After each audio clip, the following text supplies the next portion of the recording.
There was this guy, a Jewish guy, who was a retired psychiatrist. And for the last 30 years of his life, he had been practicing Christianity. And as he got older, he felt like he needed to some way be connected to the Jewish people. But he was really into Christianity for 30 years. So I suggested that he put on tefillin every day. He said, no, I can't do that. That's like too far from practicing Christianity and suddenly putting on tefillin. That's too radical. Something less, I don't know, obvious or less. Just wanted to be connected to Jews. He calls back a few days later and he says, where do I get the tefillin? I said, what happened? Why the change of... He says, because Christianity doesn't work. I said, after 30 years? He says, my profession doesn't allow me to accept it. His profession, he was a retired psychiatrist. But you've been doing it for 30 years. He says, let me tell you what. We psychiatrists, we know that if a man were to say to a woman, I love you very much, more than anything in the world, you are the love of my life. You're not interested? Your loss.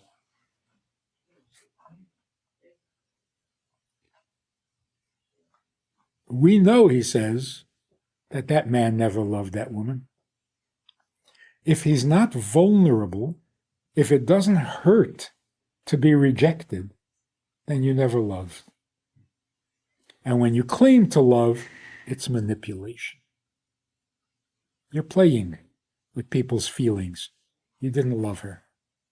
There is no love without vulnerability. Christianity says God loves you more than anything in the world. You're not interested? I tried to save you, but there goes another one. So Christianity basically says God loves you very much. And if you're not interested, go to hell. Forever. Thank you very much. So he says, I can't believe in Christian love because they don't believe in God's vulnerability. If God is not vulnerable, then he doesn't love you. He's not really angry at you either because he doesn't care. You got to care to get angry, right?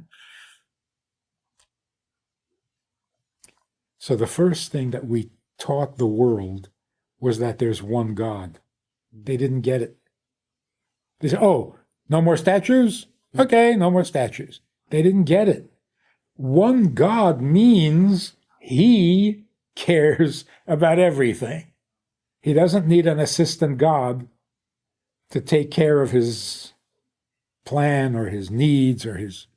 He needs, he does, he is God. There's only one. Our message to the world is that there is one God who does all the caring. If you don't add that, you're not being helpful.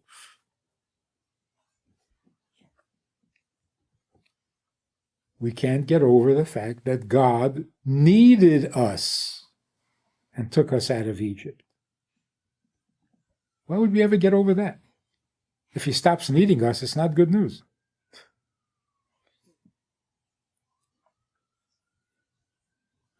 So we are celebrating our first encounter with God's need in Egypt. That was when we saw that God needed us. Until then, we believed that he was the creator and you got to listen to his laws. Now we found that it's not his laws, it's his needs. Well, it's a whole different story.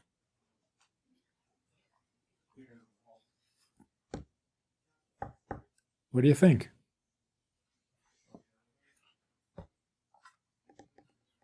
I need it.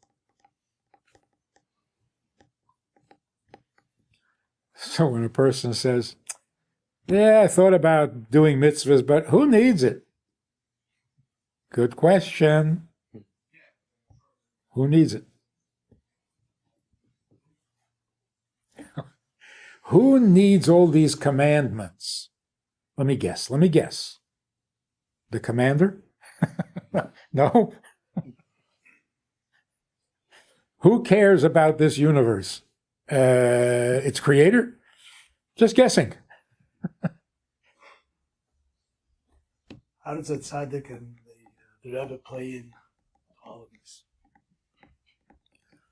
Well, in a very practical way, every tzaddik, every Rebbe is a model of how you can do for God and have a life worth living. People say, oh yeah, well, you can't really, God expects a lot. How can you? It's doable. Look. Here's a guy doing it all. Looks happy. Looks healthy. Who says it's not doable?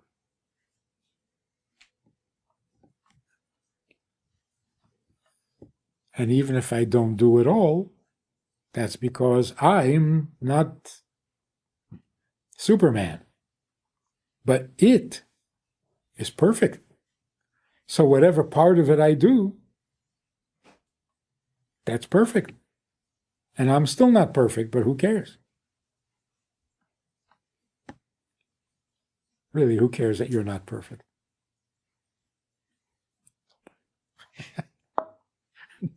No, nobody cares.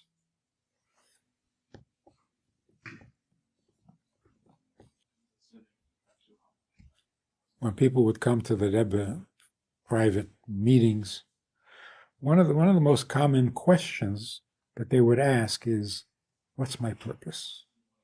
What should I be doing? I could do this, I could do that. What should I be doing?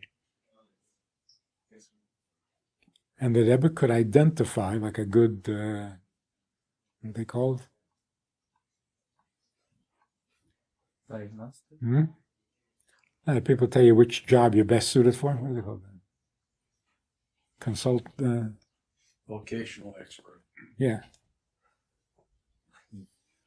The Rebbe could say, you're better suited for this or for that. And people walked out with a purpose, a plan. They got their life together, and they started to live. Because that's what a human being does. He fulfills his purpose.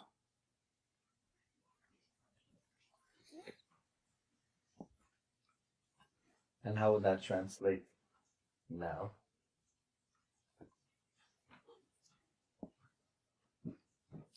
You might say that now, the smallest things that need to get done, that's all that's left to do. All the heavy lifting was accomplished by our ancestors. Not ancient. For us, it's just the finishing touches. A little more, that's... So whatever you can do, that's what you need to do. Shouldn't even waste time asking. Look around, and whatever you can do to make things better, go for it. Just don't be retired. We have a Sunday night program for VIPs that you might be interested in. It's informal, it's questions and answers, it's conversation, It's really relaxed, it's really pleasant, enjoyable, informative, and kind of community-like. It's a Sunday night program, there's a Wednesday morning program for the VIPs, and there's a Wednesday night program. All of it just conversation, casual, laid-back, unscripted. So join us. Take a look, click the link below, and see which of the three suits you best, and join us for some enjoyable conversation.